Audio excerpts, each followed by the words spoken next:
Welcome to Crisis in Perception, where we examine the systems shaping our world, one book at a time. All right, let's jump right in. Today, we're taking a look at a play you've probably heard of, maybe even read in school, Shakespeare's The Merchant of Venice. But we're not here to do a book report. Nope.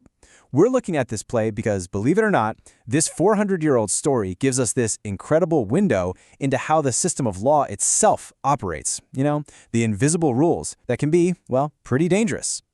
So let me just throw a question out there that kind of flips the whole thing on its head. You know how we're always taught Shylock's the bad guy? Or maybe it's the whole prejudiced society of Venice, right? But what if the real villain isn't a person at all? What if it's the very system that everyone in the play believes in and relies on? And that brings us to our first big idea here. This is where we're going to zig where most analyses zack.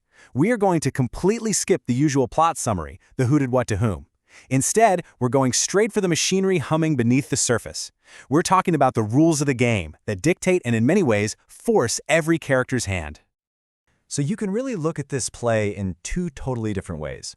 On the one hand, there's the standard take. It's a story about personal feelings. Shylock wants revenge, Portia shows mercy. But if you put on these systems glasses, which is what we're doing, oh man, you see something much, much darker. You see a story about how a legal system can take something that is just obviously morally wrong, a pound of a man's flesh, and through pure procedure, turn it into something totally acceptable, something perfectly legal. And that very contrast leads us right to the absolute core of this whole thing. This is the key that unlocks the play's hidden and kind of terrifying logic. It all kicks off with an idea that honestly we tend to think of as a good thing. It's the idea that the law is just a tool. It's neutral, it's impartial, a set of rules that's supposed to apply to everybody in the exact same way, no matter the context. But here's the devastating twist. When everyone is just following the rules, the system itself becomes this giant shield. It means terrible, cruel things can happen with this chilling efficiency because no single person has to feel like they're the bad guy. The procedure just takes the place of morality. So how does this actually play out in the story? Well, if you look closely, you can start to spot these recurring patterns, these ways the system gets its work done.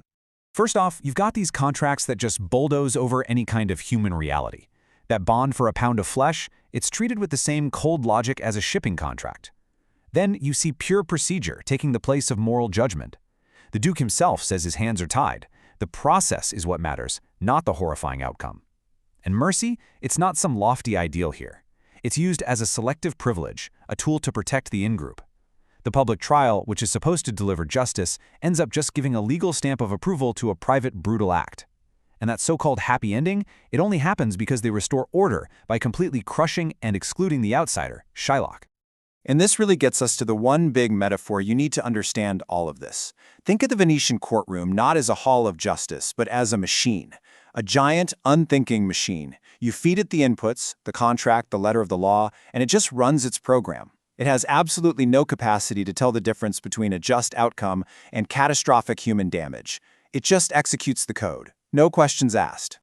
Which, of course, begs the question, if this system is so obviously flawed, if it can cause this much harm, why on earth does it stick around? Why do the characters, and let's be honest, why do we keep putting our faith in things like this? Well, the reasons aren't really about feelings, they're structural. They're built right into the system. First, the procedure provides moral cover. Nobody has to feel guilty because, hey, I was just following the law. Second, the system's stability is seen as more valuable than fairness to any one person.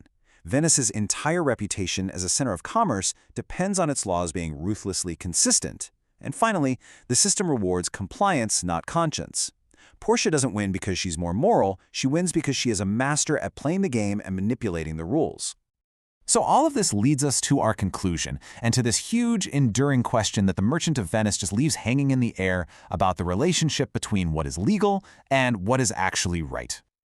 The scholar Marjorie Garber just nails it. She says the play is disturbingly appealing exactly when it should be horrifying. I mean, think about Portia's famous Quality of Mercy speech. It's beautiful, it's eloquent, and it's delivered by someone who is literally moments away from financially and spiritually destroying a man using a clever legal loophole. And that right there is the seductive danger of the system. It uses magnificent language and procedure to mask profound cruelty. So here's the bottom line. The Merchant of Venice isn't just some dusty old play.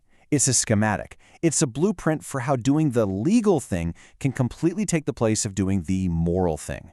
It shows us step by step how a system can allow good people to witness and even participate in terrible harm, all without feeling complicit. And that is a system we should all learn to recognize in our own world. This project is free and publicly accessible. If you'd like to support the time, tools, and research behind Crisis and Perception, you can become a supporter on Patreon. For a longer audio-based analysis of this topic, see the deep dive linked in the description. If you enjoy this kind of systems-level analysis, please like, subscribe, and comment with books or topics you'd like us to explore next.